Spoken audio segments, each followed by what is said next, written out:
here is an announcement of special interest to everyone. It is reported in this week's Church Gazette that the Bishop of Dorking revealed no traces of nerves when he undressed the Mothers' Union. I'm sorry, I'll read that again. The Bishop of Dorking revealed no traces of curves when he... I'm sorry, I'll read that again.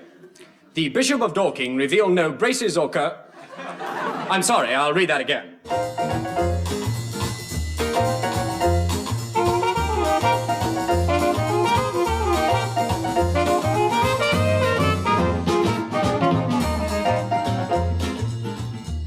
This is, I'm sorry, I'll read that again, an extravaganza specially written for the wireless by several persons and featuring a number of performers.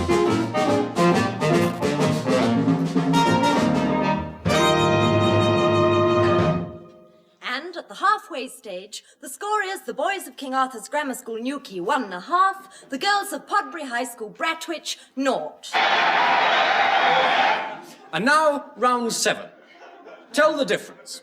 Peter, what is the difference between an elephant and an armchair? Well, an elephant is one of those round orange boxes you lock books up in and put in a greenhouse. And an armchair is, it's a long plastic pole. It's a long plastic pole you hang out the window to keep the birds away. Yeah. No. I can only give you a half for that, Peter. But I can offer it to you, Elizabeth. I don't know. Well tried anyway, Elizabeth. And we go on to round 8, which is called Tell the Truth. Right now, Jessica, who stole a bottle of whiskey from inside Mr. Jackson's desk during break last Wednesday? Alice Incl. Good. Now you get 2 marks for that, and Alice gets 50 lashes. And so we come to round 40, and the music question. Freddie, can you identify this piece of music?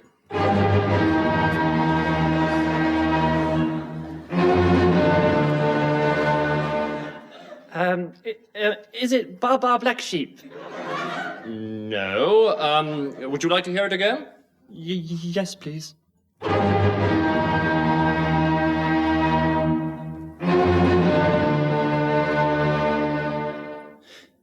No? Well, never mind, Freddie. It is, of course, this.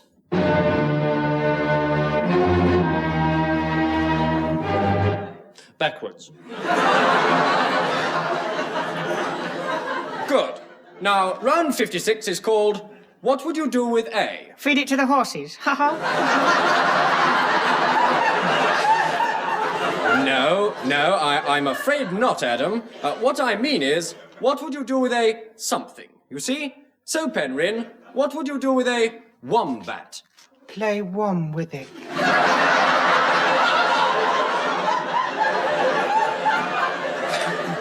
Yes, good. That's 4 marks to you, Penryn. William, what would you do with a titfer? Well, you'd string it and you'd throw it over. No, I'm afraid not, William. Jolly good shot. But you would, in fact, wear it on your head. It is a kind of boot. And that, I'm afraid, is the end of the contest. And Joan Shark, the final score, please. Well, the score at the end of the contest is the boys of King Arthur's Grammar School, Newquay, 6, the girls of Podbury High School, 4. So that is, of course, a win for the boys and girls of Eton College. And there we are. So it's over to the team captains to say goodbye for us. Well, I'd like to thank the boys of King Arthur's Grammar School very much for a most exciting contest and say that we're ready to meet them in the gym after lock-up. So, school, 3 cheers for the boys of King Arthur's Grammar School, Newquay. Hip, hip. Come on, school.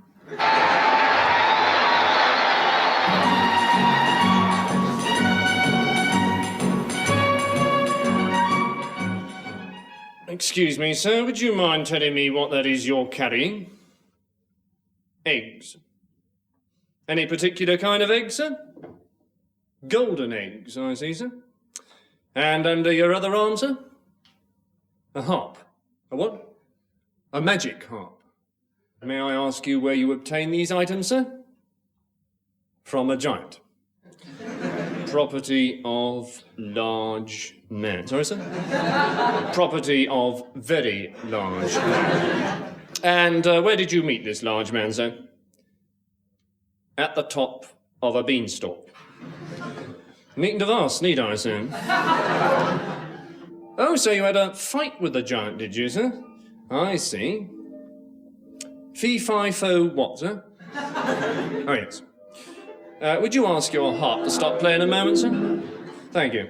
Now, let's get this straight. So you fought this giant, and then you ran away down the beanstalk, and the giant followed you, and then you cut down the beanstalk. I see. Well, I wonder if you'd mind moving it, sir. There's a whole queue of traffic waiting to get past.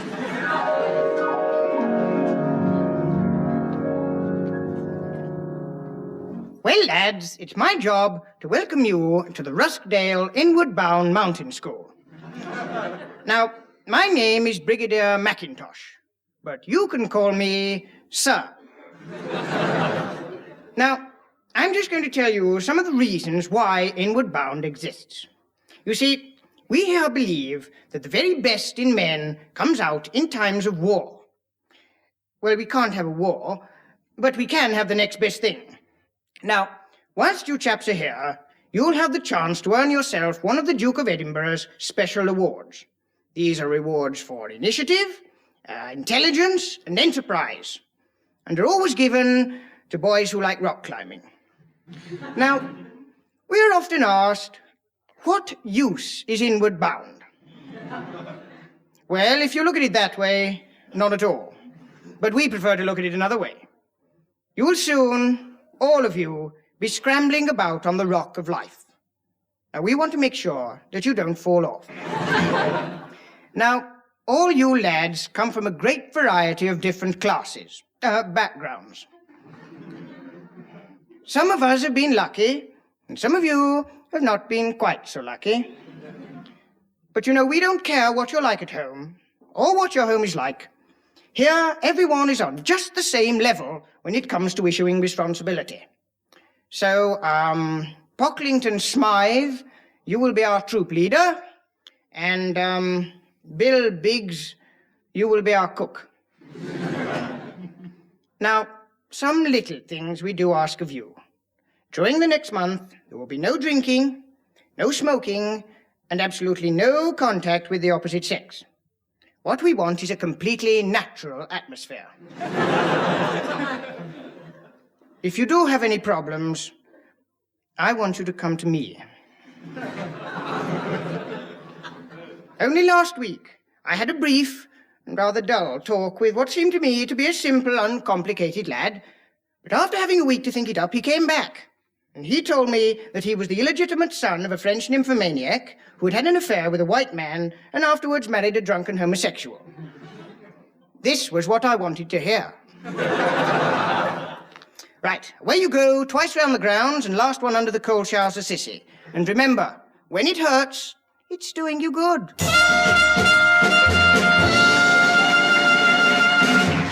Welcome to Lords, and we greet you with the news that the West Indies are 226 for 3 wickets. I'm sorry, the South Africans are 71 for 1. And it's England in the field and doing jolly well. Don't you think they're doing jolly well, Peter? Oh, absolutely first rate. Jolly good indeed, Brian. Oh, jolly well indeed. I couldn't agree with you more if I tried. Jolly, jolly good. Well, anyway, it's been a thoroughly good morning's cricket so far. Don't you think so, Brian? Absolutely. Oh, jolly good. First rate. Very entertaining. Absolutely enthralling. Jolly absorbing. Jolly absorbing. Jolly absorbing. It has been rather slow so far. In fact, in just over an hour and a half, only 3 runs have been added. All of them leg byes. But it has all been jolly absorbing. Yes, Jolly yes, absorbing. yes. Don't you think so, Dennis? No, he's not here.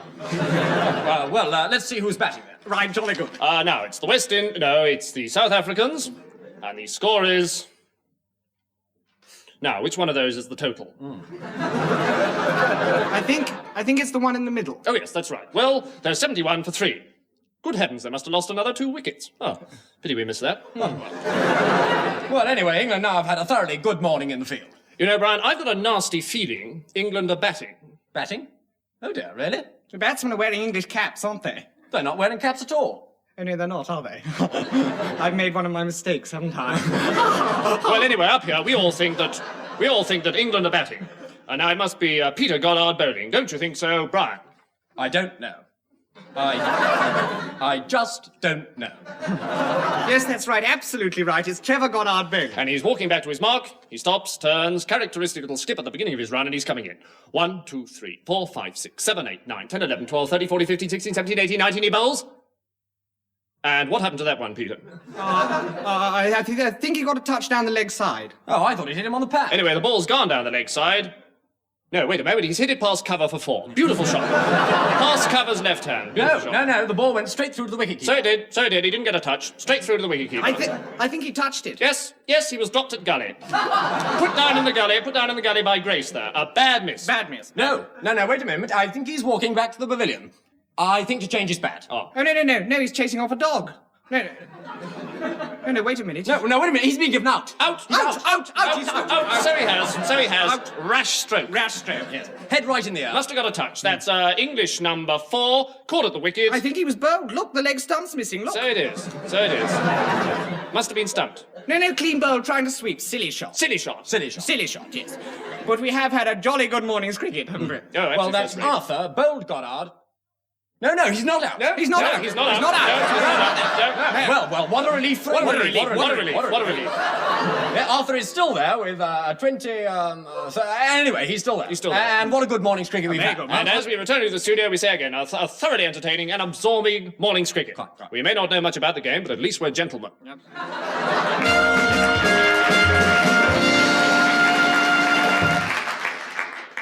Time for romance.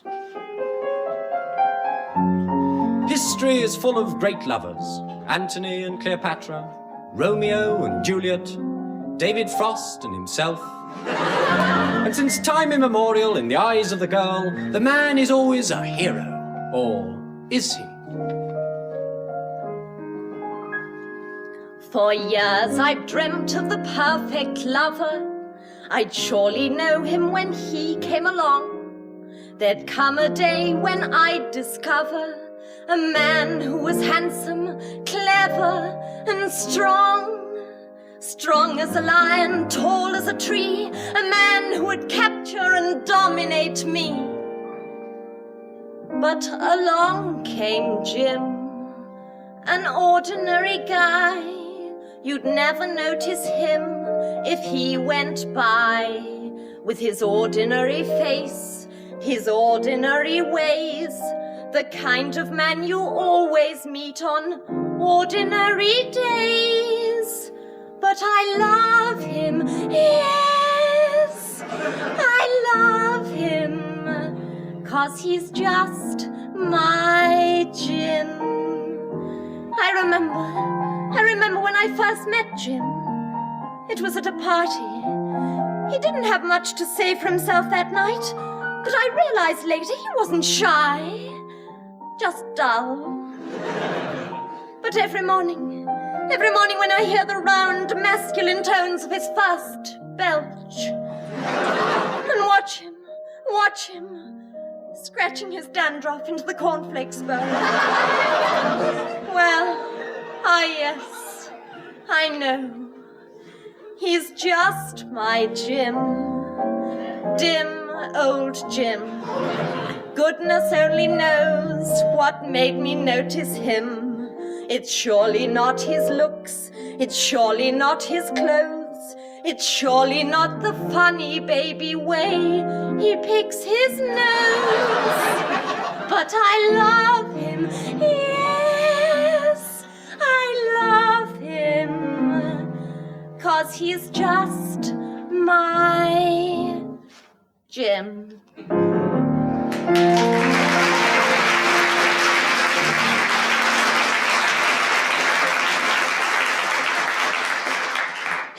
And now, here is the news. I'm sorry, I'll read that again. Here are the news. The Entente Cordiale was strengthened this morning at a mid-channel ceremony. President de Gaulle, the well-known foreigner, opened the escalators connecting the 10-mile French Channel Tunnel to the 10-mile British Channel Bridge.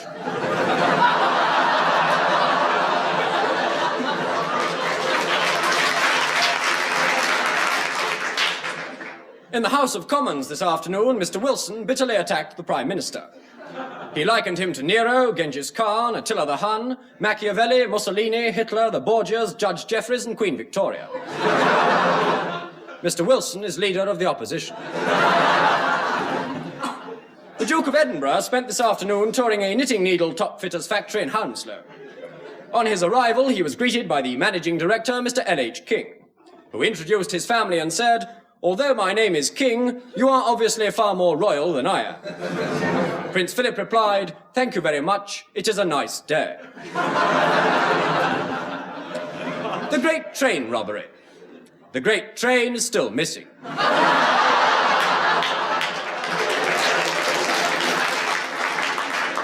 And now, for news of the Nigerian situation, over to Nigel Watts in Munich.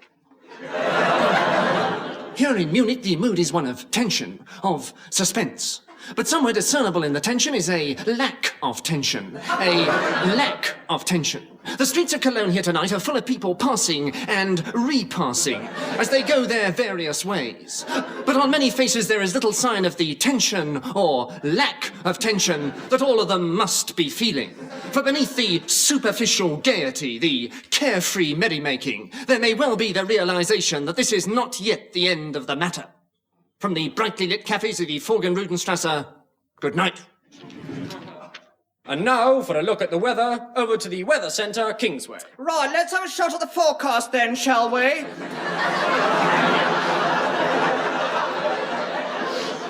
What's the seaweed like, Noreen? Wet, Norman. All right then, depression centred over London, moving... Oh, which way's the wind blowing? East, Norman. Oh, depression moving eastwards then. Anything else to go on? Well, while I was on my way home to bed at about 2:30 in the morning, Norman, in Luton this was, the sky was a bit red. Red? Oh, red at night, shepherd's delight, red in the morning, shepherd's warning. Well, what would you call 2:30 in the morning then? Oh, I know, red sky in the small hours, showers. Yes, so that looks like showers in Luton, dear. How are the fir cones, Noreen? They're opening slightly. Oh. Ever so slightly. Well, what would you guess then, love? Well, shall we say 347 millibars rising to about 352 around lunchtime tomorrow? Let's, yes. Oh, that's lovely, Noreen. Any news from Devon? Yes. Oh. Willem says he's seen a hedgehog with 3 legs. Oh, fancy. No hedgehog with less than 4 good feet, sunny day and then some sleet. Well, that seems to be that for today. Oh, except for the long-range weather forecast for May, June, July and early August. What is it, Noreen? Changeable. Oh, yes.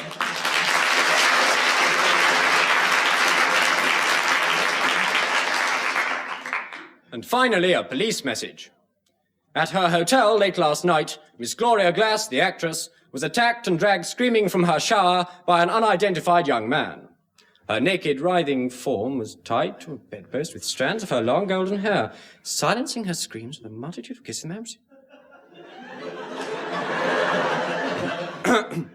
Will anyone who saw the accident or who can supply any photographs, please communicate immediately with the BBC newsroom. Thanks.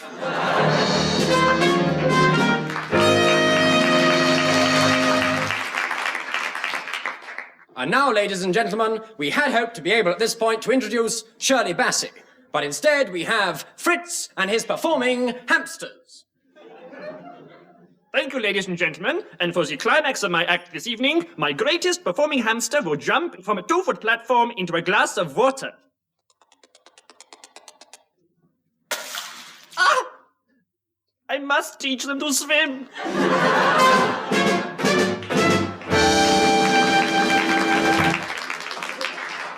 And now, sports report.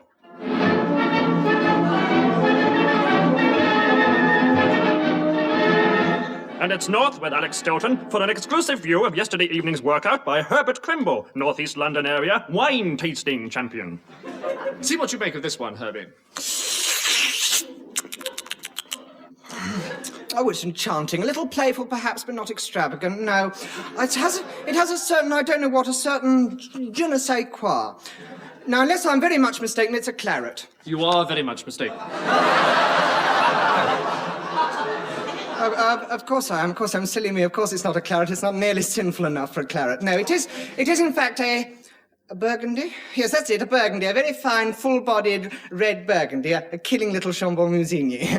No, it's pretty badly bottled, I'm afraid. So it probably came from the Leblanc vineyard. Poor old Lucien Leblanc, he was past it even in '53. Now, I remember his wife saying, poor old Lucien always bottles so badly because he's always so badly bottled. I nearly died. Beautiful woman. Beautiful woman, his wife. A marvellously full-bodied, mature 38 vintage with a lovely nose. No, I'm afraid it's not a burgundy, Herbie. Oh, it's not. No, of course it's not. Am I getting warm? Not exactly, but remember you are allowed 2 tastes if you wish. Oh, of course I am.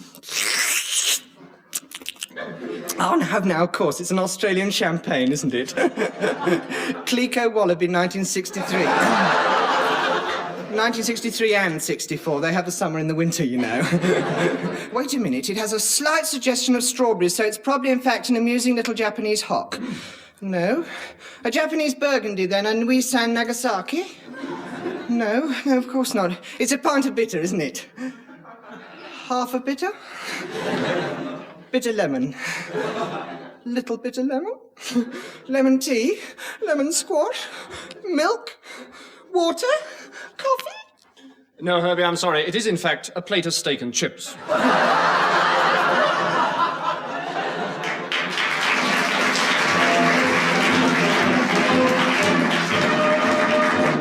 Right. Finish your work and let's get down to a bit of crumpet. I'm sorry, I'll say that again. Finish your crumpet and let's get down to a bit of work. First, if you'll raise your teacups, we'll toast the firm. Roses are red, violets are blue, but Butterworth's bobbins are right champion. Tip firm. Come, lads, Butterworth's motto. Butterworth lads speak with one voice. All together, right? Tip firm. Tip firm. Now, you all know I'm a reasonable man. Aye. I mean, nobody's gonna say that I'm an unreasonable man. Aye. Eh? Oh, no. I mean, if there's one thing I am, it's reasonable. Aye. I ain't had no book learning. No. And I were driving an engine when I were 4. Eee. Or what, it 3? Ooh. No, 18. Oh. So you could call me an uneducated, precocious liar. Aye. Eh? No. Still, there's one thing about me. You're a reasonable man. Aye. But there's summat up in loom room. Ooh. Shenanigan. Canoodling. Heavy petting. And I'm not having it. Oh. I mean, I'm not having it. No. Now, I don't have to explain to you lads what happens in loom room, do I? Aye. Oh, well. There's lasses what handle the warp and weft. Aye. And there's fellas what manage the bobbins. Aye. And so long as we keep the two to their place, there'll be no... Need I say more? Aye. Aye, well, to cut a long story short... Aye. It seems that Mr. Hardcastle's bobbin found its way into Mrs. Clegg's weft. And you all know what happens then. Ooh. No. She gets flutters in warp. Aye.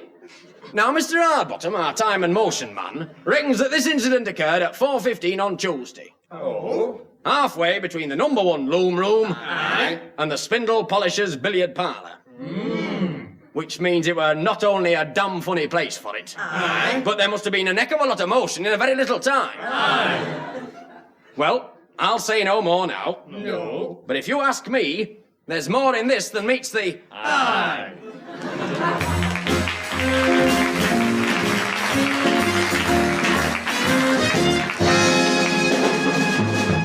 Horrible airy spiders.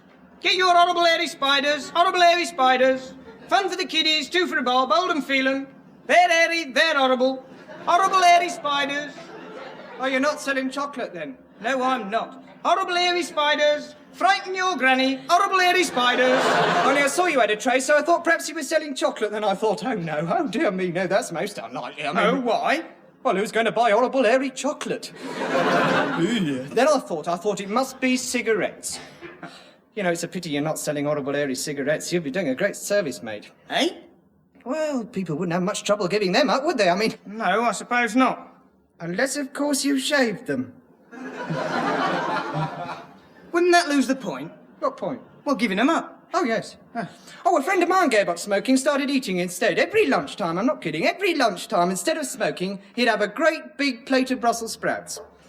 It's not the same, though. Isn't it? No, you can't blow sprouts through your nose. Still, he gave them up in the end. Cigarettes? No, sprouts. Went on to chops. I used to see him wandering about at night looking for chop ends. He used to say, "You're never alone with a chop." Mind you, I've always preferred cigarettes myself. You have. Here you are. Would you like one? Oh, thanks very much. Do you mind if I eat it now? Ooh, delicious. Cheerio, then. Hey, aren't you going to buy Horrible Hairy Spider? Well, how much are they? 3 and 10 for 20. Oh, that's very reasonable.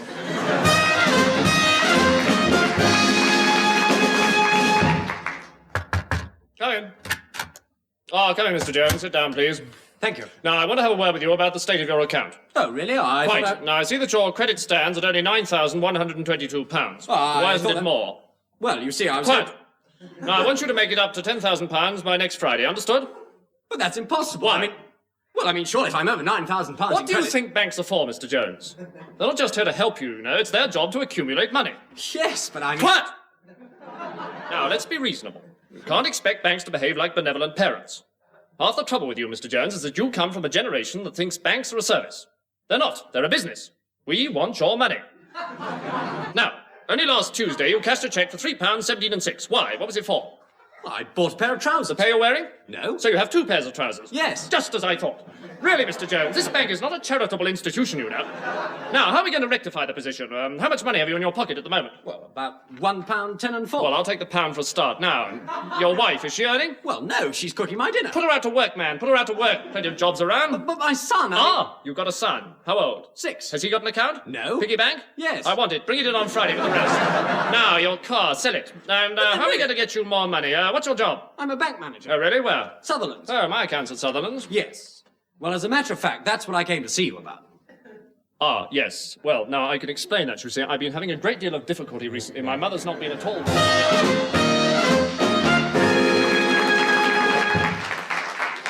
And now to Wimpole Street, where the folks all meet, doo-dah, doo-dah day, to meet the gents. Well, if it isn't you, Charles. Well, if it isn't you, Whoopert. Well, if it isn't you, Basil. Well, if it isn't any of us, we're wasting our time. Taxi? Taxi? Taxi? Well, the taxi driver's gonna take me away. Everybody in a taxi cab. He's my friend, 'cause I'm willing to pay. Plenty money for a taxi cab. Well, the taxi driver always wears a smile. We're all happy in a taxi cab. 'Cause he's charging almost £1 a mile. All the way to heaven in a taxi cab. I'm traveling, traveling, traveling in a taxi, traveling in a taxi cab. I'm traveling, traveling, traveling in a taxi, traveling in a cab. You can keep your taxi because I've found. Hallelujah, tell us what you found. There's more excitement on the underground. All the sailors on the underground. I should be home by 5, but now I'm later. What you doing on the underground? I'm looking at the adverts on the escalator. Underwear on the underground. Traveling, traveling, traveling on the traveling on the underground. Traveling, traveling, traveling on the traveling on the London Underground. Oh, well, the London bus is the wisest way. Ain't no worry on the London bus. 'Cause then you're traveling most of the day. Ain't no hurry on the London bus. Well, I leave at 8 and at 12 I ride. Easy does it on the London bus. Then I catch 1 or 2 to be home by 5. Labor saving on the London bus. Traveling, traveling, traveling on the traveling on the London bus. Traveling, traveling, traveling on the traveling on the bus.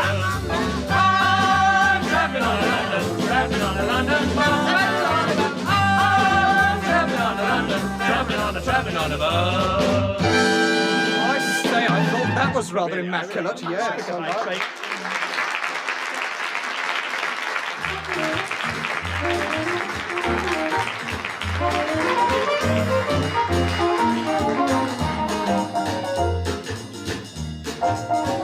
And now here's an announcement of special interest to name droppers. This programme, I'm sorry, I'll read that again, was written and performed by Tim Brooke-Taylor, Anthony Buffery, John Cleese, David Hatch, Joe Kendall and Bill Oddie, who also wrote the songs with Hugh MacDonald. Musical director Burt Rhodes, and production by Humphrey Barclay and Edward Taylor. David Hatch is now appearing in Gotterdammerung at the Metropolitan Opera House, Fiji.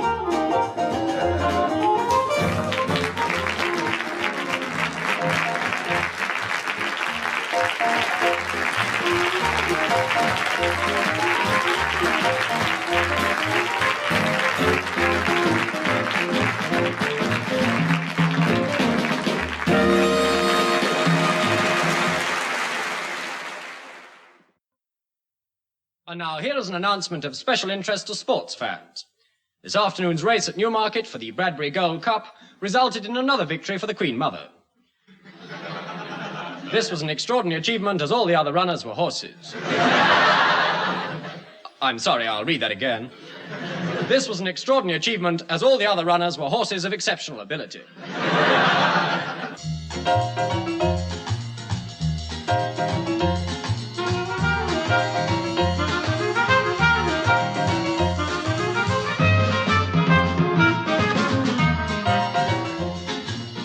This is, I'm sorry, I'll read that again, an extravaganza specially written for the wireless by several persons and featuring a number of performers.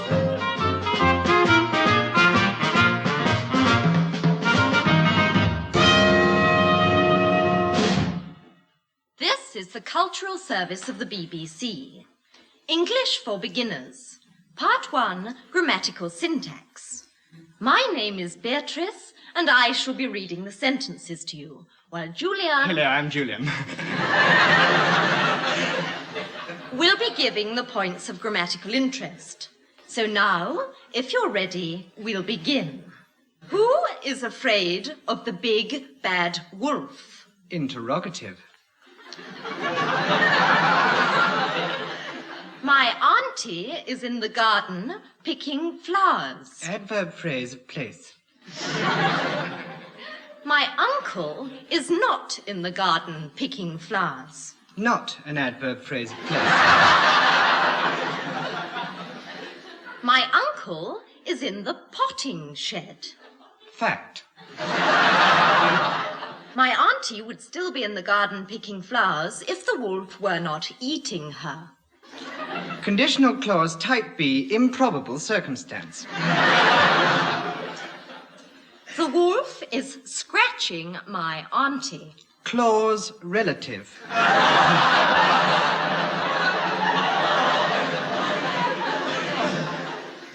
Grrr, says the wolf. Onomatopoeia.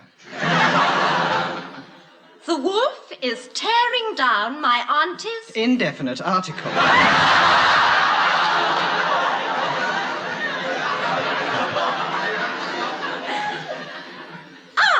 My auntie cries from inside the wolf. Indirect speech. My auntie is dead. Feminine ending.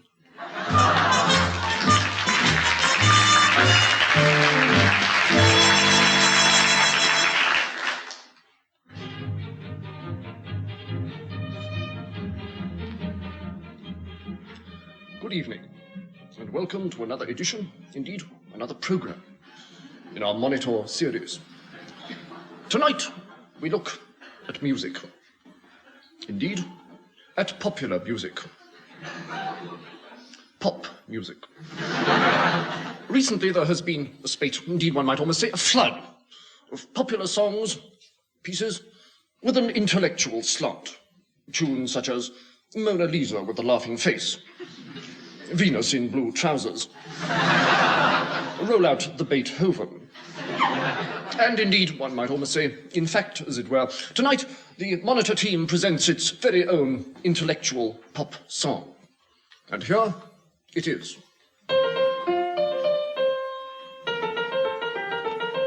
Intellectual, yum-yum, intellectual, yum-yum. You give me a thrill, I bet, more than a Beethoven quartet. Sibelius and Bach through, well, that's how I feel about you. Oh, you're more beautiful by far than a genuine Grecian jar. You're the loveliest piece on view, and that's how I feel about you. Well, I would be your Othello, walking right beside you everywhere you go. He and I would soon agree, it's fun to own a Desdemona. Cremona. Nothing quite like you, it seems, in Salvador Dali's wildest dreams. Baby, you're surreal, it's true, and that's how I feel about you. You would overwhelm, I know, a Titian or a Renoir or a Picasso. Every night you seem to me like Aphrodite in a nightie. I've never had this thrill before, except from the statues of Henry Moore. It's wonderful what those curves can do, and that's how I feel about you. Whoa, that's how I feel about you. Yeah, yeah, that's how I feel about you.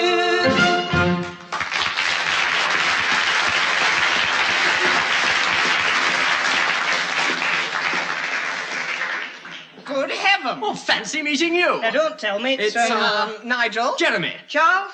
No. Actually, I'm Hugo. I'm Basil. I'm Fred. Oh, God, Oh, yes, yes, of of course. I say, why are we all on crutches? I've got a broken leg. So have I. So have I. When did you get yours? Sass Fay, skiing. Sam Moritz, me, sheeing. Clacton. I fell off my bike. God. I say, what do you think of the snow? Rather powdery. I found it too wet, actually. Yes, but once we had that big shower of rain, it soon went, didn't it?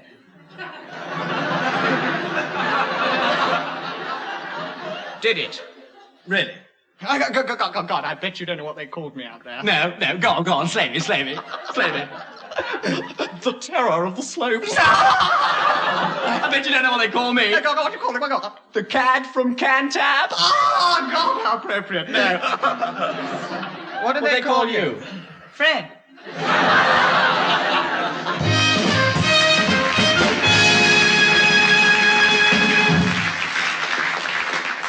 Whenever I feel afraid, I hold my head erect and whistle a happy tune.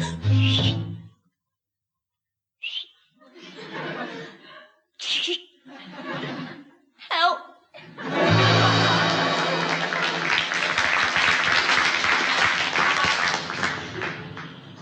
Excuse me, Constable, but could you tell me the way to Munich? Munich, yes, certainly, sir. Now, you want to catch the 17A from just over there outside the tobacconist, take your Faulkner. Oh, that'll get you to Waterloo. Now, you want to catch the 3:35 from Waterloo, so you'll be at Folkestone about 5:28 in time for a cup of tea. Tea? Yes, that's right. Then catch the ferry, not the one to Boulogne at 6:10, though, the special mail boat to Zeebrugge. Any difficulty getting on it, just mention my name, Constable Harry Robinson. Harry Robinson. Now, that should get you over to Zeebrugge in plenty of time to catch the 10:27 through to Dusseldorf. You should be in Dusseldorf just before midnight. 40 minutes wait, straight through Cologne, Bonn, Koblenz, Bingen, Mainz, Ulm, Augsburg, and you'll be in Munich about 7 minutes to 9, sir. I'm awfully sorry. Did I say Munich? I meant Walthamstow. Walthamstow, eh? Walthamstow. Yes. Yes, well, you want to catch the 10:40 from Munich, change at Heidelberg, and you'll get the sleeper.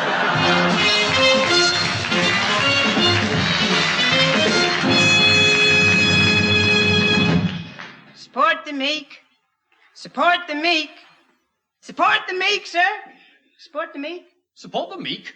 Why should I? Because it's meek. Meek week, sir. Meek week? Yes, sir, it's meek week. The turn the other cheek week.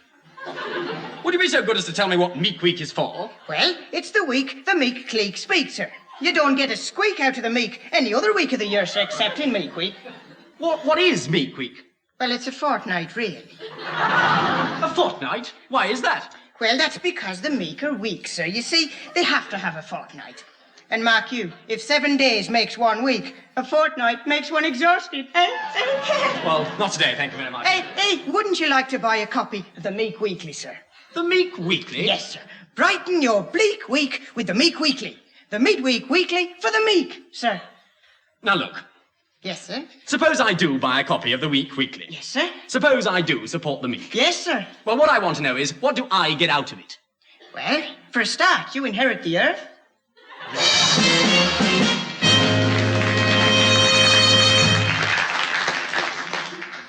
And at this point, we were hoping to present once again Fritz and his performing hamsters. But instead, here's the one and only Perry Como, with some of the songs you want to hear, and we hope you'll recognize them.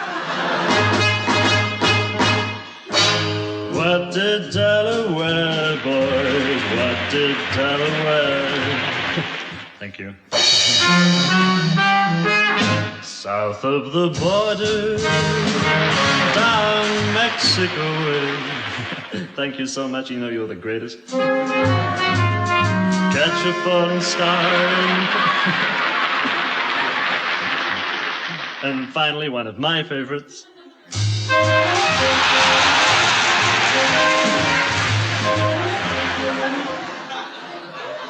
Next week, Perry will be here again with some more of the songs you want to hear.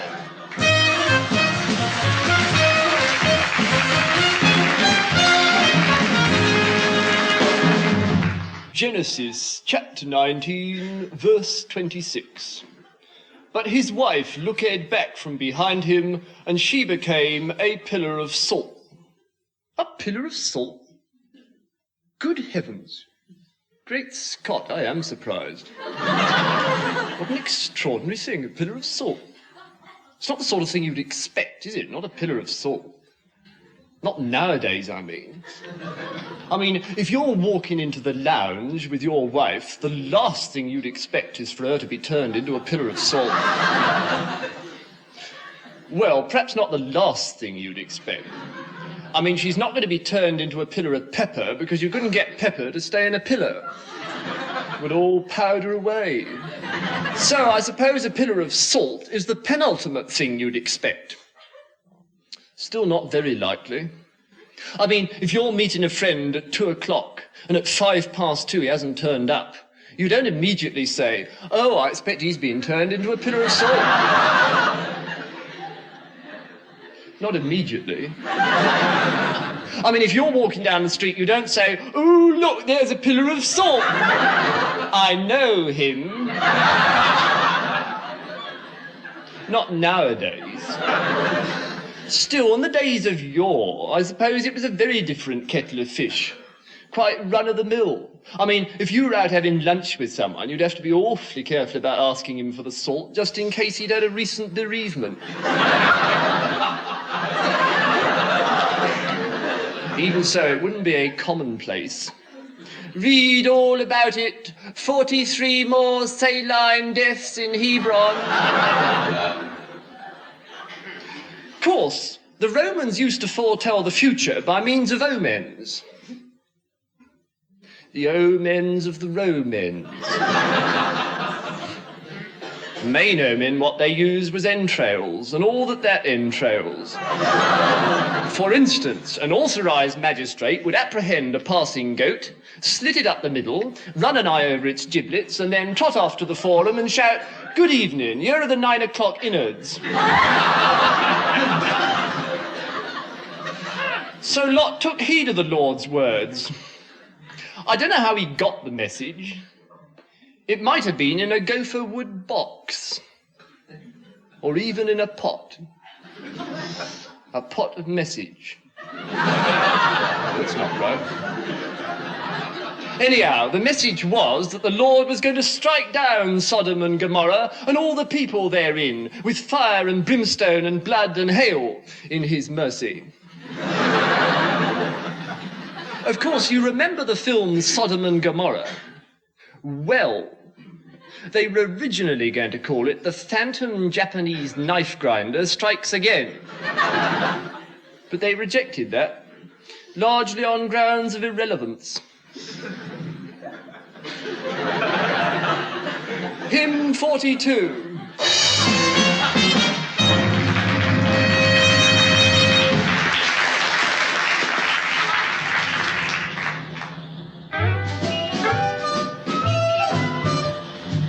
I tried to cross the road the other day. Oh, yes? A sea of motor cars was in my way. Oh, dear. And though I tried to struggle through the flood, Yes? it did no good. Oh. I felt my heart was sinking, but as I floundered on the edge and cried, the traffic parted so that I espied a little haven I could call my own. I wish that I were there on the traffic island. That's where I long to be. A little traffic island, a paradise for me. I watch the world go by land, that's where I'm gonna make my sweet abode, on a traffic island in the middle of the Edgware Road. So at a quiet moment in the tide, I reached my island and was satisfied. And where the traffic wardens gently swayed, there I'd stay, perhaps a week or two. What? But being stranded is a lonely fate. I bet it is. And so I started looking for a mate. I might have guessed. And sitting cross-legged up a keep left sign, Yes. That's where I saw you, on a traffic island. We'll build a home for two, a cozy traffic island, just made for me and you. We can multiply land and raise the family we're dreaming of, on a traffic island in the middle of the Edgware Road.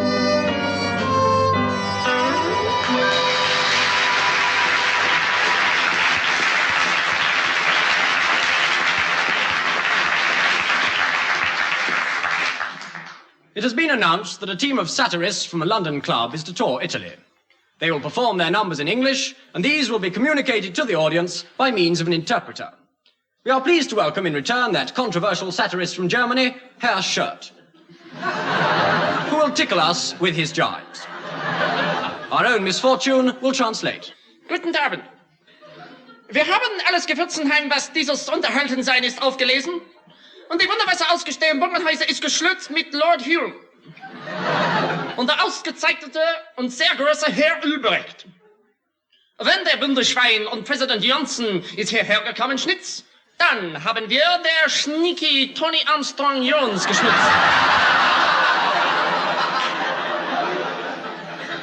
My mother-in-law. Ach, Sir Creed ist sehr gut, und also ist der Blut. Ach, der Blut. Wir stehen sie geworden, in das Gestreiben sie gewollt. Kaputt und straft die Juden. Alles straft. Blut. Has had her teeth taken out. Jetzt müssen die Juden, die Engländer und die Welsche und die bekilteten schottischen Männer alle sein gestraft mit einer gewundeten Nonnen der große Welt kaputt. And? Ach so, die große Welt kaputt, hä? Why ist die große Welt kaputt? Weil sie haben straff und schnell sie gewill nach der Spitz und der straff der Stützen nach der Spitze nach der Spitz. A new sink put in. Stumpf und Gotz, die Schweinhund, Stopp, Schnitz, Wurst. You are very kind. I would now like to sing Boiled Beef and Carrots.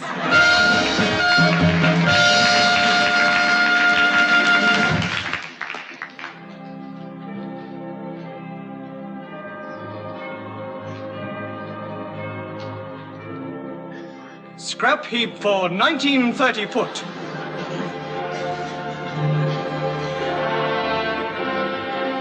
$19.30. A year of contradictions of 52 weeks.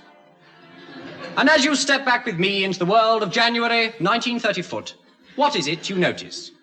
Women in string and plastic bonnets and knee-length football shorts. The latest Paris fashion and all the rage. Men in baggy trousers, so baggy they have to jump in the air to see if they've got feet.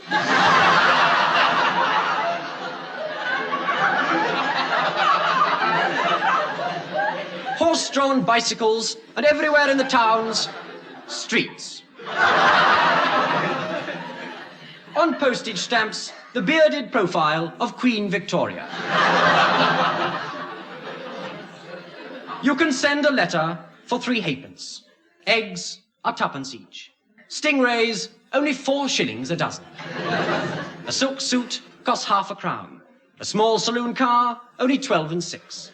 and you can buy a brown paper bag for just 35 shillings. Evening dress was worn everywhere, at the ballet, on the beach, in bed.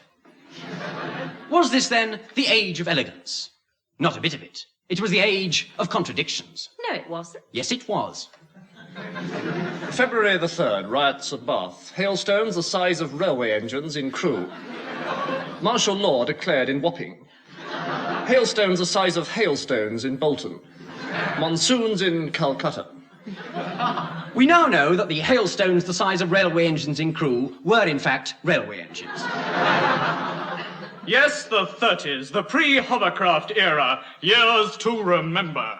Mrs. Alice Robinson, or as she was then, Alan Robinson, remembers them.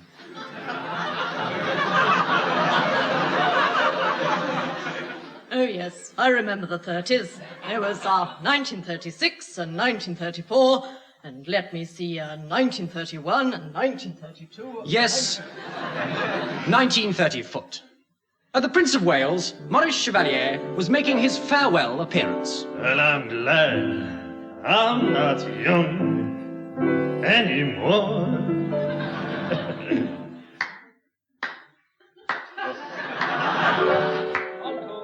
Thank you for my first encore.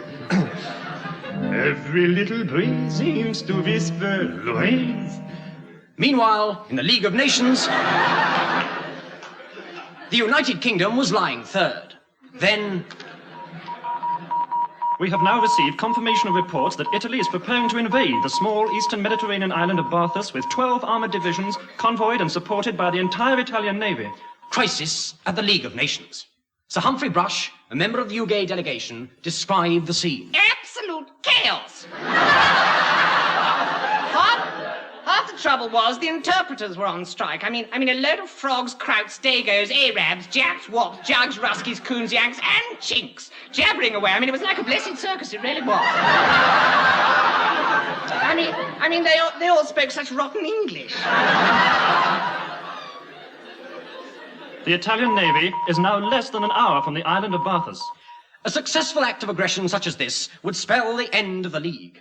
But disaster was averted at the last moment by a strange quirk of fate.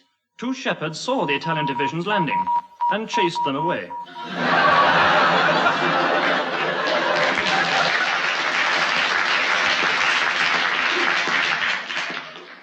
But in the spring of 1930 foot, there were other things to excite public attention. Western Supermare up for the cup. Before 100,000 people at Wembley Stadium, non-leaguers Western Supermare humbled mighty Arsenal by 9-8 in the cup upset of all time. From BBC Sound Archives, we bring you the last half-minute of the match with the score 8-all. And now the ball's out on the right, and the Western Supermare right in the right half has it in the right half, but out to the right wing of there, and the right wing cutting side of the outside, back, he's taking the ball up the floor, he's staying there, he's going up, he's taking the ball, he's going up, there he springs up, there he's going up, he's going to close the ball, he's going to he's going up, he's going up, he's going up, he's going up, he's going up, he's going up, he's going up, he's going up, he's going up.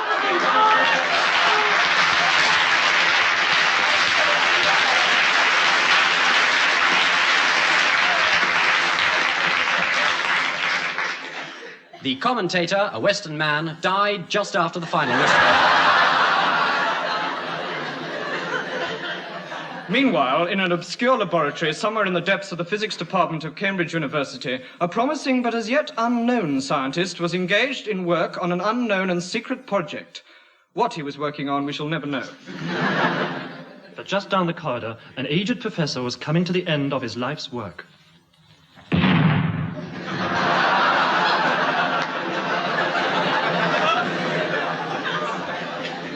Next day, our attention was focused on Buckingham Palace. Royal Dachshund ill. The country's leading veterinary surgeons in attendance. Regular bulletins will be issued. On the streets, the excited news vendors carried the same message. Get him! Get him! Newspaper placards carried the single word, Fritz. The sudden illness came as a shock to the British public. Holidays were cancelled. Theatres and cinemas closed. At Wimbledon and at Lord's, play continued, but at half pace and in black. Everyone was waiting.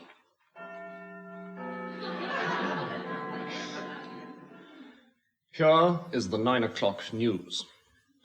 The nose of the royal dachshund is still gravely warm this evening, despite the quantities of brandy and Chateaubriand steak administered to him hourly. War has been declared in Europe between... How did the ordinary, average, everyday man in the street feel? All I remember was a sense of numbness.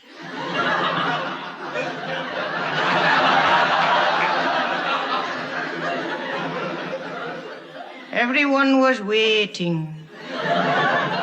And the woman in the street? Don't know.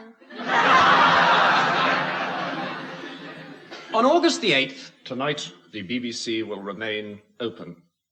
Any further news of Fritz will be given after the striking of Big Ben every 17 minutes. And on the morning of August the 9th... This is... London. At a few minutes past 8 this morning, Fritz passed away. And here is the late football result, Swindon 2, Preston.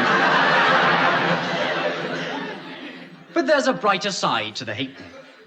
In the world of cinema, the musicals are all the rage. At the Bijou, Piccadilly Circus, Maisie Bartlett and Sidney Prune were at the top of their form in Arthur Goat's Love in Springtime. As long as there's a song to sing, as long as there is you to bring this happiness to me, to all eternity, as long as there's a song.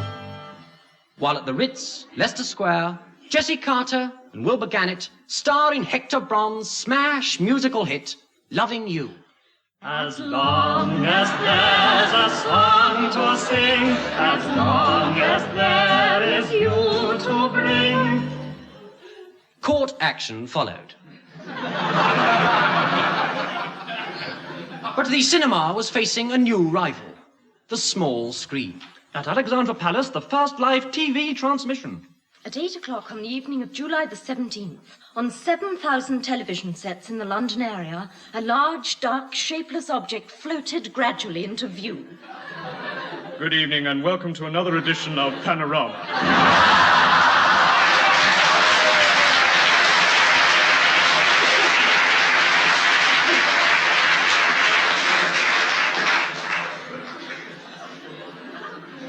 This then was 1930 a year of triumph and tragedy, of high hopes and bitter disappointment, of prunes and custard.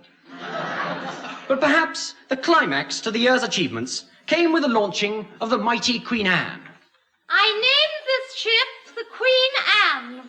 God bless her and all that sail in her.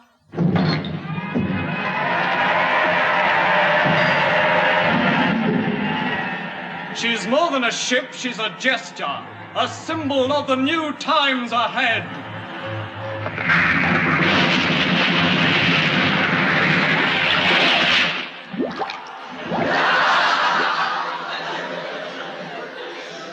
Oh, well, we've still got the Titanic.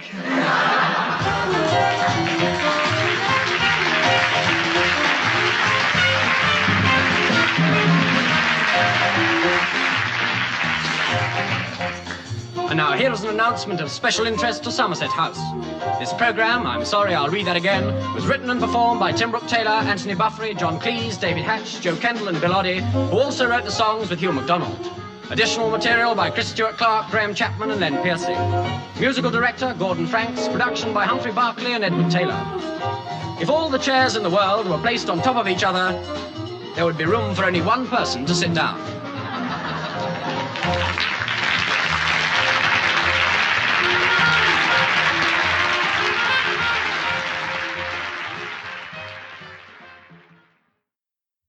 And now here is an announcement of special interest to television opera lovers. Next Saturday night you can see The Girl with the Golden Chest, produced by Hugh Weldon.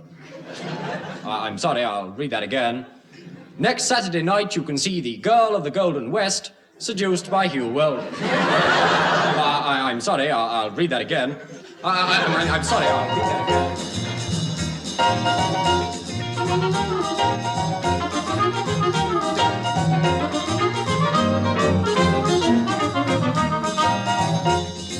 This is, I'm sorry, I'll read that again, an extravaganza especially written for the wireless by several persons and featuring a number of performers.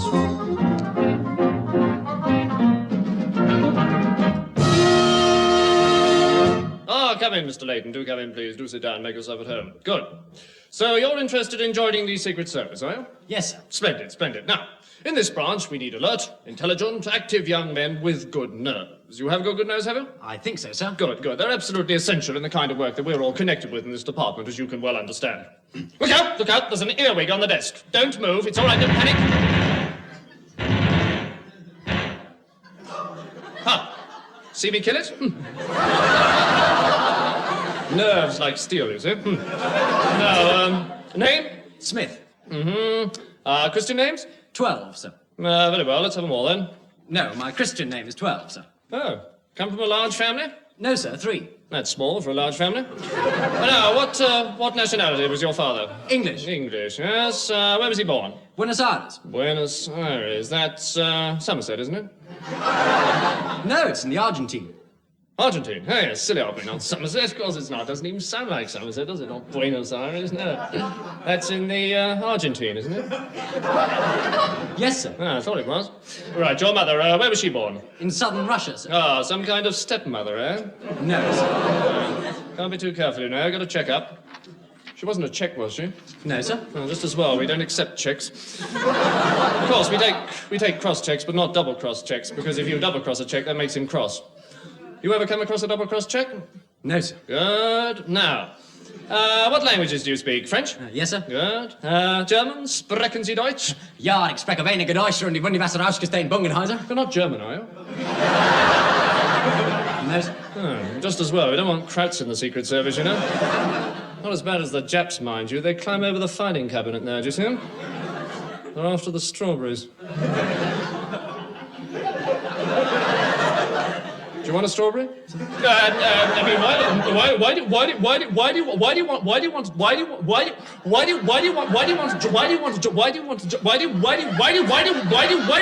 to join the Secret Service? Well, why do you want to join the Secret Service? Well, why do you want to join the Secret Service? Yes. Well, can you keep a secret? Yes, I think so. Good, good, good. Now, any good at codes? No, I'm afraid not. Doesn't matter, doesn't matter. What would you say to the purple wombat claps its feet? I'm afraid I haven't the faintest idea. Come along, man, come along, have a go, have a go. Well, really, I mean, Well, come on, say something, it doesn't matter what. Well, the walls of Jericho are slimy green. What? Don't talk such nonsense, man. Well, that's all then, you're in. Now, I must equip you for your first mission. Now, do you see this? Yes, sir. Do you know what it is? Yes, sir, it's a watch. Good, well done. Now, do you know how to use one? Yes, sir. Good man, good man. Now, do you know what this is? Yes, sir, it's the watch. Oh, yes, so it is. Smart work, well done. Now, we're going to give you this watch. What do you say? Thank you. Good, good. Now, you're going to need something to look after yourself with or to look with after yourself. Now, look at this little job. It's a Brenner Davis .56 automatic continental star grip, reversible Maschwitz muzzle like the Luger, telescopic barrel, holds 16, and it's got the new Swedish concentric sights. Oh, one thing, keep the flint dry. And now, with it, you'll need this Doberman knee holster and this white flag. Be very careful with the flag, but if you're in trouble, don't hesitate to use it. Thank you, sir. That's a lot, then. Incidentally, I'd like to compliment you on your English. Excellent. Thank you, sir. Not at all. Goodbye, sir. Bye!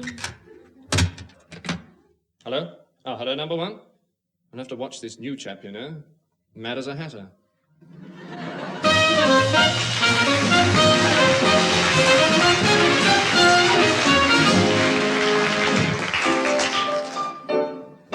I say potato. And I say potato. I say tomato. And I say tomato. Potato. Potato. Tomato. Tomato. Let's call the whole thing off. I say either. And I say tomato. I say neither. And I say tomato. Neither. Tomato. Neither. Tomato.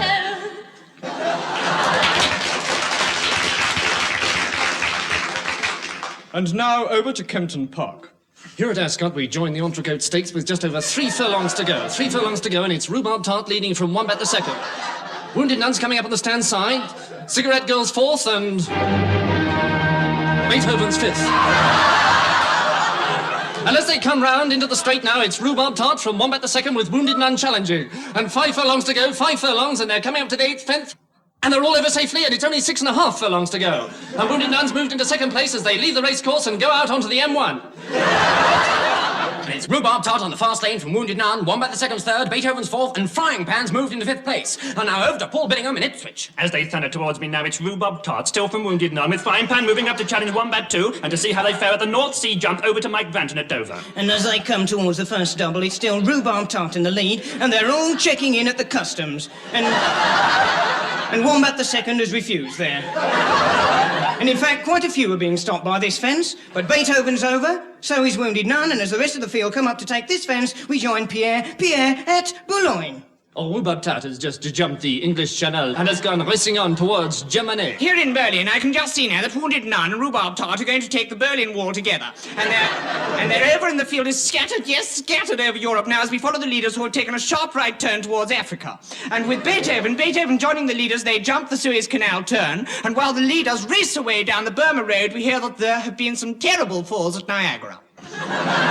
Frying Pan faltered at Malta and Gibraltar and then fell at the Zanzibar. And now, back to the leaders again as we hear that rhubarb tart has come Acropolis over Athens. And at the last double, it's Beethoven and Wounded Nun over the Great Wall of China and the Iron Curtain, and I'm afraid there we must leave them, but we'll bring you the result when the race finishes on December the 25th at Christmas Island. So, from the Grand International, back to the studio. Say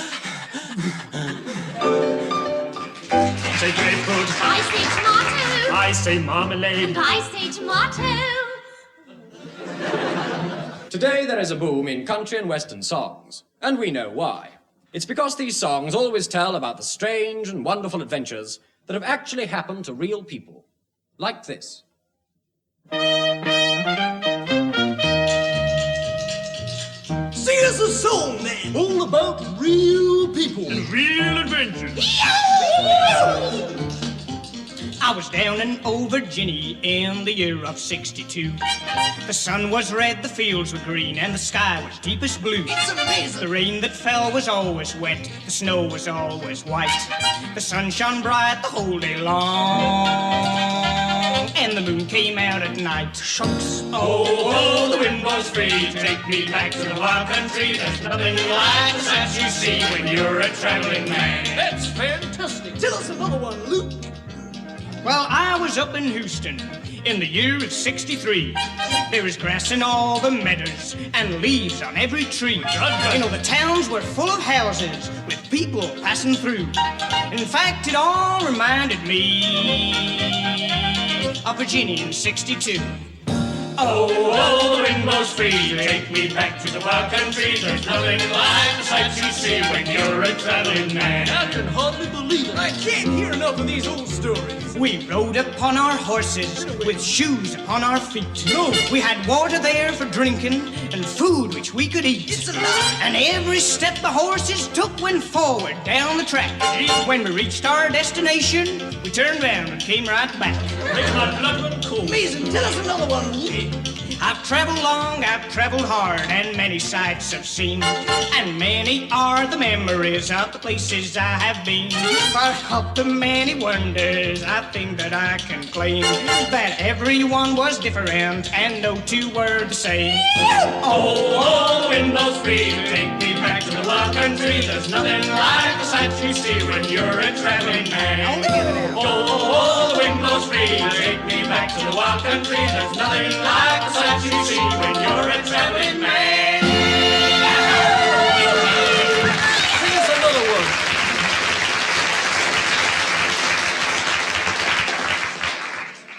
Well, there he is, Doctor. What do you make of my husband? I'm terribly sorry, Mrs. Anderson, but I'm afraid we'll just have to put him to sleep. Dear. Do you have to? Well, it's kinder to them in the long run, you know. I suppose so. Oh, it's the children. They treated him almost like one of the family. Oh, he'd get down and they'd ride on his back. He were like a dog to them. Yes, he was a wonderful old thing. He is, Doctor. Quite. But, well, he's getting on a bit, you know. For a man, that is. Yeah. His hair's falling out. And when we have visitors, he's always rolling over on his back for them to tickle his tummy. Yes, he's hardly up to shows in that condition, is he? Goodness me, no. He's not been further than the end of the street for I don't know how long. Really? To be honest, he's never really been the kind of husband you'd put on show. His legs are too far apart. He is rather big, isn't he? Oh, yes. Actually, since we moved into the flat, there's hardly been room for him. And don't they grow? When I first had him, you'll not believe this, he was like one of them little tiny cuddly men. I thought he were full grown then. Quite frankly, I think they tell me wrong about him. I mean, he's huge. Life's no fun for them when they're like that, you know. He must be suffering, mustn't he? Yes, I think so. Oh, go on then, quick, before I change my mind. Oh, how much is it? 10 guineas, please. Oh, it's gone up since the last one.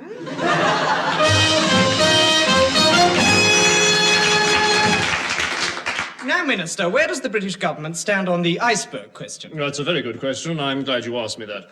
If I may give you the statistics relating to the number of battery hens now to be found in southwestern England... But surely they're not relevant to the question. No, but if I give you the figures, you'll probably get bored and go away. I see. But I don't see why you're unwilling to comment on the iceberg situation. Surely it's not a party issue. Oh, absolutely not. No, it's definitely not a party issue. Mind you, the opposition seem determined to turn it into one, judging from their complete indifference to the matter. But you just said it wasn't a party issue. Why do you try to make it one? Now, let's be fair. You introduced the subject, not me. Yes, but I said it wasn't a party issue. I couldn't agree with you more. But there's more to this iceberg problem than meets the eye, you see. 12/13 to be exact. But don't assume that the government intends to sit on the fence, or indeed on the iceberg. Next question. But you still haven't answered the first question. I'm glad you made that point. That is entirely true, yes. Are you going to? I thought you were going to ask me that. Now, you see, Her Majesty's government has decided to set up a commission to inquire into the whole question of icebergs with wide terms of reference to include not only icebergs, but also frozen water, ice flows, glaciers, drifting pack ice, glaze frost, and teenage immorality. Teenage immorality? Well, that's what they're really interested in. And we hope that they'll be publishing their interim report early in the new century. I see. Now, I wish you'd go away. I want to feed my hamsters. One last question, Minister. You've announced that you'll be resigning at the end of the year. Why is that? Well, I've been in the cabinet for 18 months now, and that's quite long enough to get a good job in industry. Oh, I see.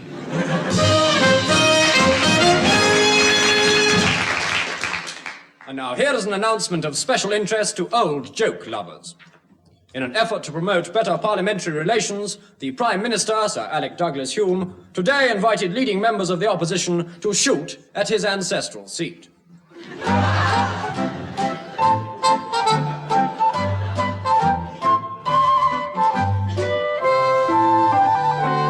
Farmyard impersonations. Oh, on top of yonder nearby tree is a double-headed crake shaft. It says... It replies... Here comes Farmer Giles in his squeaky old boots. Squeak, bump, squeak, bump, squeak, bump. He has a wooden leg. Having had some trouble with a combine harvester. At harvest time. He did not attend Thanksgiving. Here comes Mrs. Giles. Squeak, bump, squeak, bump. Neither did she. And George, their son. Squeak, squeak, bump, squeak, squeak, bump. Why should he care?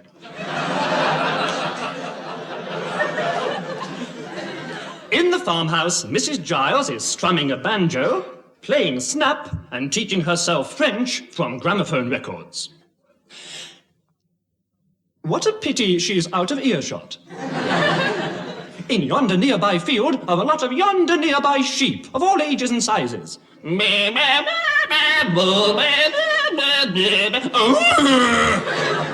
How did he get in there? Oh, yes, he got in through a gate that was left open by a singing old tramp. I'm only a strolling vagabond, so good night, pretty maiden, good night. Yes, good night. But the silly old tramp has dropped a silly old lit cigarette end into the unlighted haystack. in which George and Marjorie the milkmaid are already smouldering. Listen. Smoulder, smoulder, smoulder, smoulder. We will leave them there for the moment. Says the double-headed crakeshaft. Cocky little bird, isn't he? Mrs. Giles notices the haystack and, being full of country common sense, whispers, "Fire!" And Farmer Giles does so.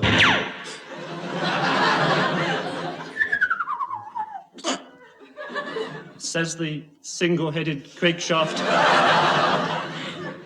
And so, as the evening sky is lit by the warm glow, we must leave the Giles family in their idyllic rusticity, while on a lonely hilltop, a solitary bird calls to her mate. Fred!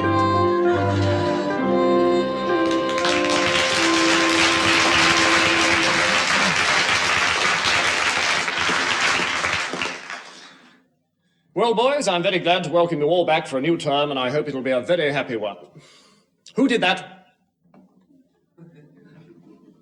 I'm waiting. I have no intention of continuing until the boy who did that owns up. If the boy who did that doesn't own up, I shall be forced to continue.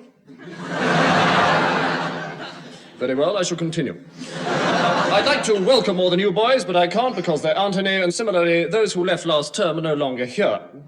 Oh, and Chaplain, there's a broken window in the gym. Would you mend it, please? That's part of your job. Now, secondly, I'd like to welcome Mr. Tidmarsh to the teaching staff. He will be taking the middle school in all those fruitling little subjects nobody else wants to teach. But he's very highly qualified for a grammar school man, and I'm sure he will be an invaluable member of the staff. And in time, a valuable one. And if I find any boy making fun of Mr. Tidmarsh's deformity, I shall punish him. Even if it is funny. Would you get me some of my tablets, Chaplain? I can feel a fit coming on. Now, what's next? Oh, yes, carpentry. Carpentry must be taken more seriously this term. Otherwise, we won't get the gym built by June. Now, Major Phillips won't be taking carpentry this term. He's in the nut house. 2 world wars, and he never turned a hair. 6 weeks here, and he's running around the field stark naked at a home match. I mean, I'm all for a little gentle fun between masters and boys, but crucifixion. So, as a token of our gratitude to poor Major Phillips for what he did for us, and what we did to him, I'm going to send him on behalf of you all a nice large slice of bread. And Mr. Carter is coming up from the town to take carpentry instead, and I'd like to silence this rumour that he's an escaped convict. This is absolutely untrue.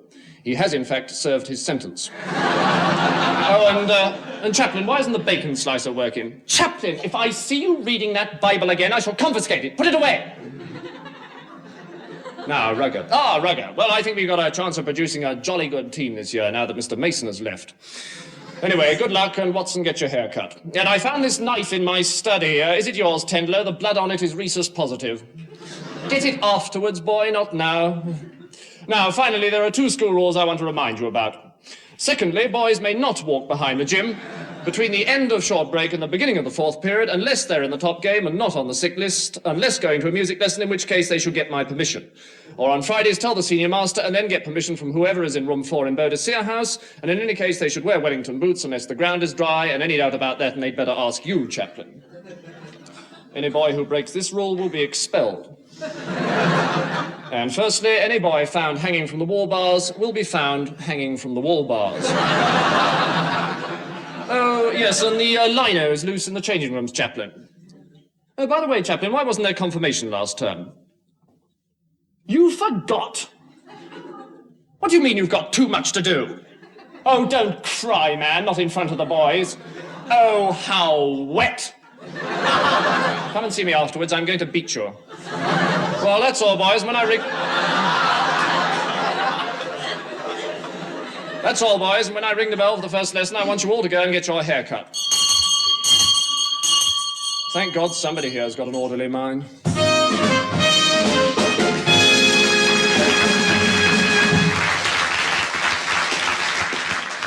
It's safari time.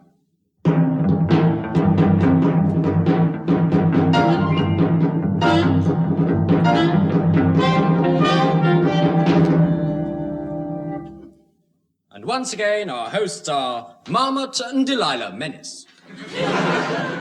Good evening. Good evening. Good evening. Delilah and I have just returned from 6 months in Serengeti, the national park of Tanganyika.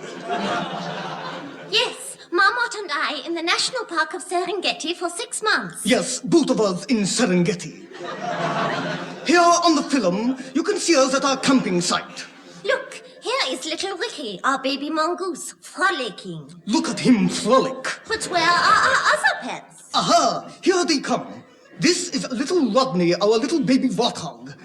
And this is Esmeralda, our hooded vulture. Esmeralda is enjoying her breakfast. Poor little Rodney. But soon we are on our way, speeding across the arid plain of Serengeti. The plain was teeming with all manner of creatures. Where are they all going? Wait and see. Here they are at the waterhole. We halted the convoy and moved closer, trying to get as near as we can before the animals caught our smell. This is always a most exciting moment for us, as we never know what we may find. This time, by good fortune, we were lucky. Yes, an African water rat. This species is in danger of extinction because unscrupulous native hunters stuff them for tourists. There he goes, poor fellow, another one gone. But what are coming here? Zebra! No, hippo and rhino. Come to frolic and froth in the muddy water. Look at Mummy Hippo washing her little one. But now 2 rhino have disagreed over the beautiful lady. See them clash their tusks together in a prehistoric battle for survival. Look at the zebra! To hell with the zebra! Look at the rhino! An incredible sight. But soon we were on our way. Near sundown, as Delilah stepped from the charabanc, she gave a little squeal. There on the track, unmistakable traces of lion. Look, there, and there, and there. Sure enough, in the distance we could see them, a pride of lion. We dispatched Jojo, our faithful native bearer, to investigate. Alas, poor Jojo cannot see what we can see. A stray lion has wandered from the pride and come between Jojo and the charabanc. There was nothing we could do, even if we had wanted to.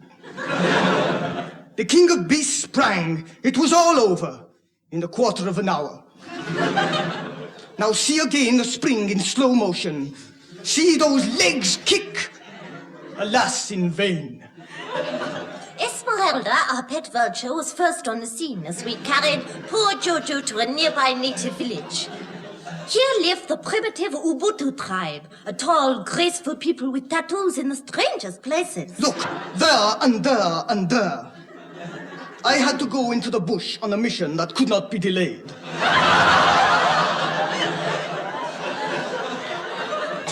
While Marmot was away, I joined in the funeral rites for poor Jojo. As the primitive rhythm seized hold of my senses, I abandoned myself completely to the primeval forces of the jungle. When I return, I find Delilah has made many friends.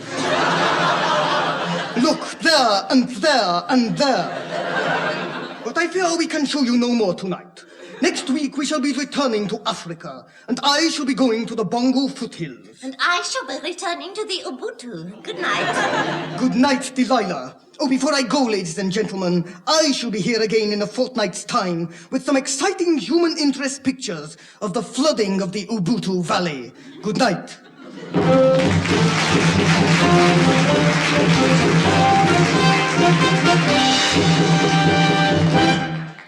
And now to Germany, at that time which exists only in musicals, where every prince is a student, every day a holiday, and every cue is for a song.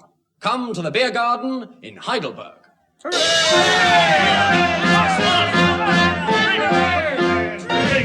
drink, drink. That's enough of that. Now we must greet one another. Hello, Fritz. Hello, Willy. Hello, Fritz and Willy. How do you know our names? They always use the same names in these German musicals. Ah, then you must be Hans, or possibly Otto. I am certainly not Otto. No, and neither am I. We must get a fire in here. Don't you find it chilly, Willy? Bitter? I don't mind if I do. More beer. Hooray! Why? Because today is a holiday. Hooray! Why? in Heidelberg, every day is a holiday. Every day is a holiday in Heidelberg. We can all be a jolly day and Heidelberg. Don't be a melancholy day and... Oh, I've forgotten the words. I'm the messenger. Who are you? Hands. Fritz and Bumsy Daisy. Well then, attend, hark, heed, hear ye, list, listen, oh yay, pay attention, pin back your ears. I think he wants to tell us something. Then let him. The prince will soon be here. Be here?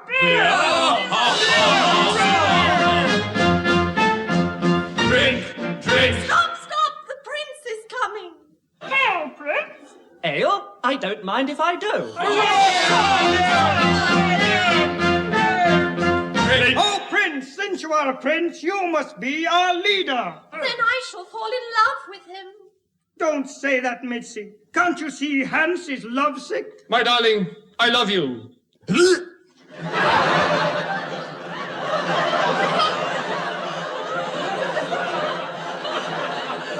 I don't care. Oh, prince, marry me. I cannot marry until I have inherited my father's fortune, but I am expecting.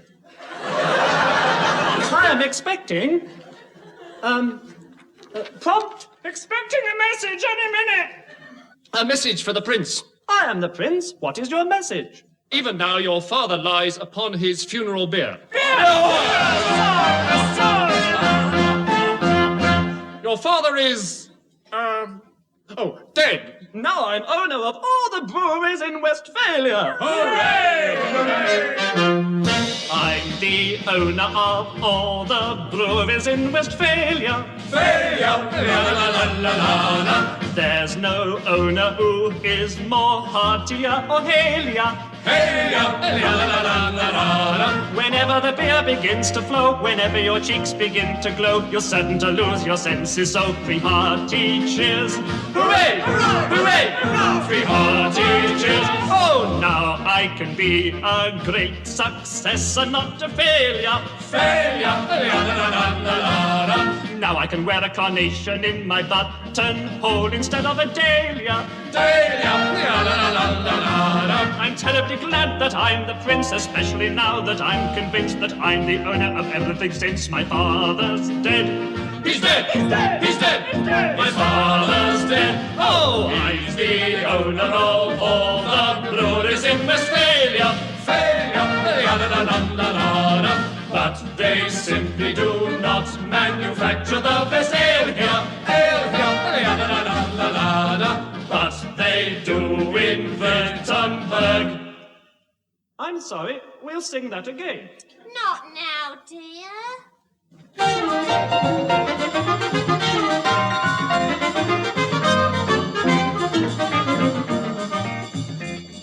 And now here is an announcement of special interest to the BBC Programme Accounts Department. This programme, I'm sorry I'll read that again, was written and performed by Tim Brooke-Taylor, Anthony Buffery, John Cleese, David Hatch, Joe Kendall and Bill Oddie, who was late for rehearsal. Music by Hugh MacDonald and Bill Oddie, musical director Bert Rhodes. Production by Humphrey Barclay and Edward Taylor. On the London Stock Exchange today, the price of tea rose sharply. Mrs. Kershaw is now charging 4 halfpenny a cup on account of her leg.